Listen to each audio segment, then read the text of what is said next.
just wasn't for me. I ended up going into security, and security, even though it didn't make much money, the thing I liked about it, it was that you had a lot of time for yourself. Like at the job that I was working, I was even allowed to read and write. So I would be reading, you know, for 8 hours a day, or writing. I'd be reading books. I'd be getting books from the library, and I'd be reading all day, every day when I was at work, just reading, reading, reading, and it just, it's just something I love to do. I mean, I do it for free. I'd read, right now.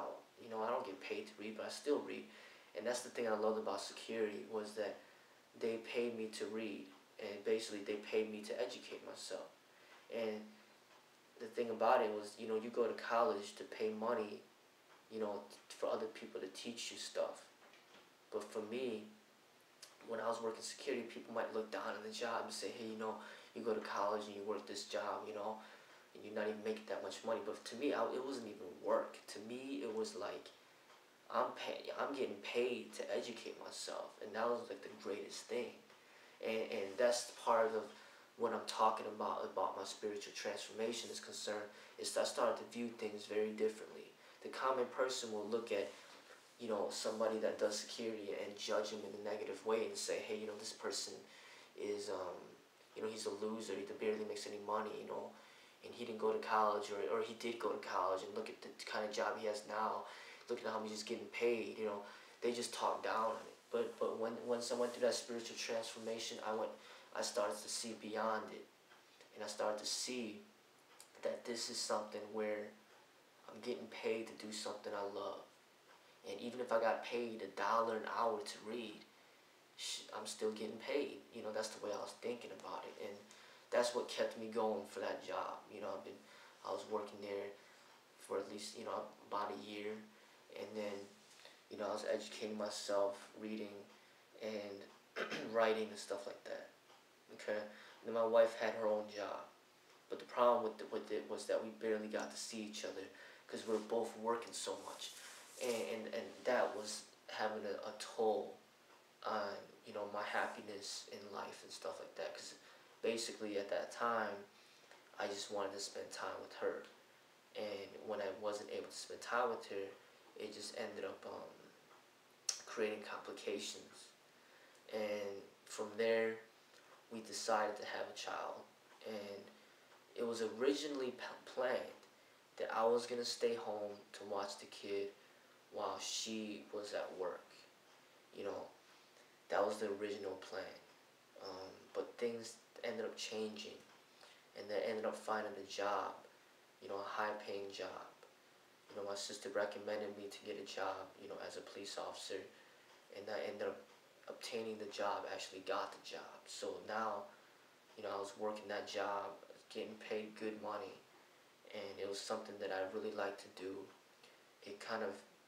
I ended up realizing, like, this job is actually like modern day martial artist.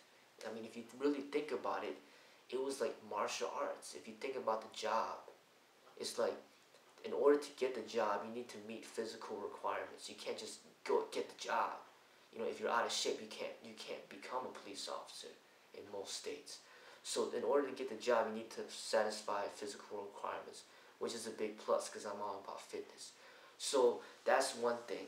Another thing is, if you think about it, police officers are the protectors of society. They protect the weak, So if you think about what martial artists, what they're supposed to do, that's basically what a martial artist does. He's supposed to protect himself and protect the weak. And that's what police officers do.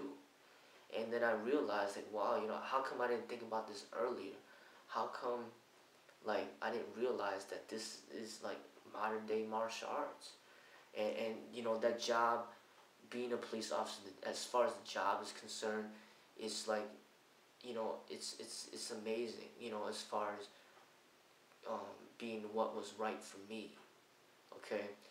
And I love the job aspect of it, all right? But, I ended up working for about 4 years, but due to circumstances, due to discrimination and stuff like that. I ended up getting pushed out of the Asian, the place that I worked at, and it was very unfortunate.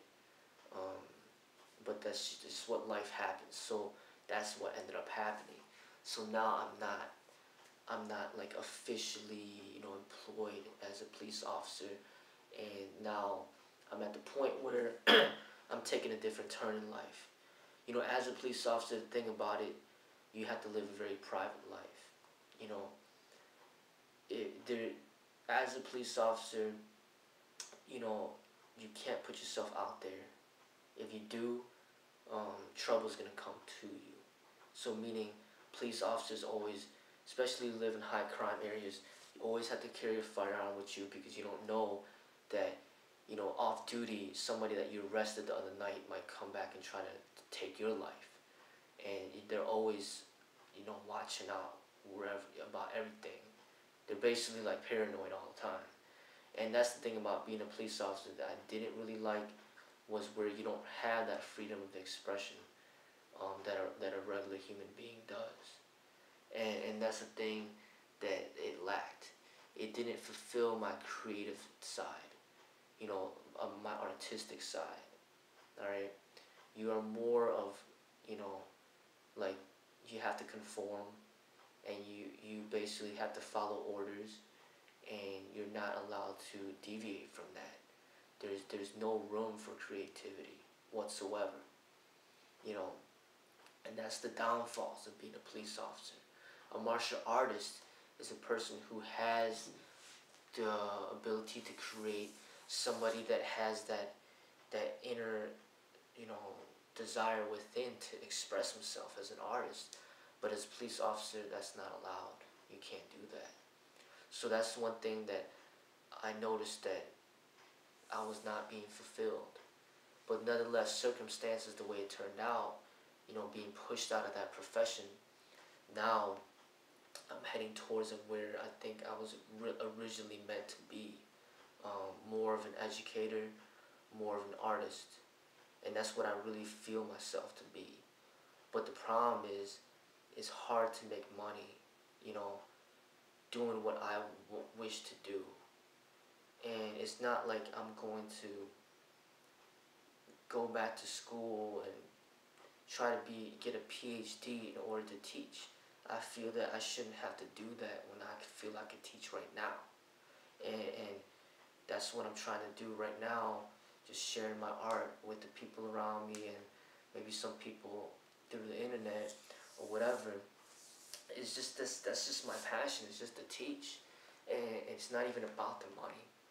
I care less about the money, but at the same time, we all need money to survive, and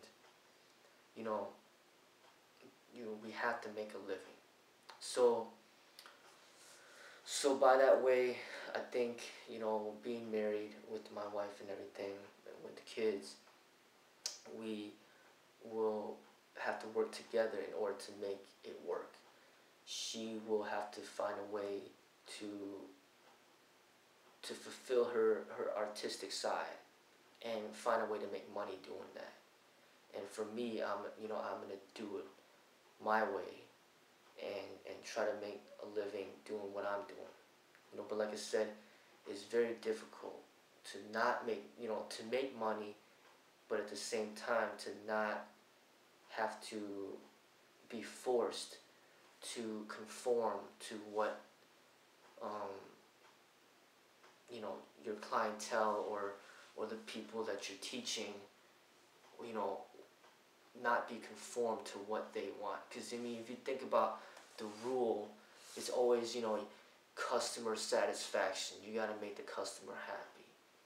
But the thing about it, the customer many times, his desires is not going to be in accordance to what is the true path. So meaning, customer is happy drinking alcohol. That's why alcohol business is just off the charts. If you own a liquor store, you're gonna